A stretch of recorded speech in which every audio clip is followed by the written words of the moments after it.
பார்க்க போறோம்னா, மிக ஒரு இந்த ஒரு நிகழ்வு நடந்துச்சா என்ன அப்படிங்கிறதே இவ்வளவு நாள் எப்படி தெரியாம இருந்துச்சு. அது மட்டும் இல்லாம, இது நடந்து பார்த்தீங்கன்னா, செப்டம்பர் மாசம் தான் அந்த ஒரு நிகழ்வு நடந்திருக்கு அப்படிங்கிற மாரிலாம் சொல்றாங்க. அது ஆகஸ்ட் மாசமே அந்த ஒரு நிகழ்வு நடந்துச்சு. ஆனா செப்டம்பர் மாசம் தான் மோடி அவர்கள் பார்த்தீங்கன்னாக்கா, சைனா போனாங்க. ஆனா ரொம்ப ஒரு 6, 7 வருஷம் கழிச்சு சைனாவுக்கு போறாங்க. அங்க ஒரு மாநாட்டுக்கு. ஸோ அப்படி போறவங்க பார்த்தீங்கன்னா, எப்படி என்ன ஒரு அதுல ஒரு அ கார்ல பார்த்தீங்கன்னாக்கா, ஒரு ஒரு 45 மினிட்ஸ் கார்ல பயணம் பண்ணாங்க.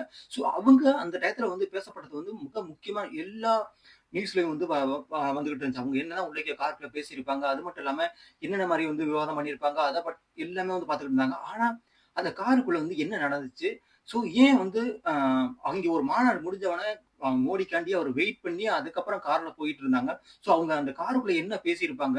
ஸோ அது மட்டும் இல்லாம அந்த மாநாடு நடக்கிறதுக்கு 1 வாரத்துக்கு முன்னாடி பார்த்தீங்கன்னாக்க, பங்களாதேஷ்ல மிக முக்கியமான ஒரு ஒரு ஏஜென்ட் பார்த்தீங்கன்னாக்க, கொல்லப்பட்டிருக்காரு. ஸோ அந்த ஏஜென்ட் எதுக்காண்டி பங்களாதேஷ்ல இருக்கணும்? ஸோ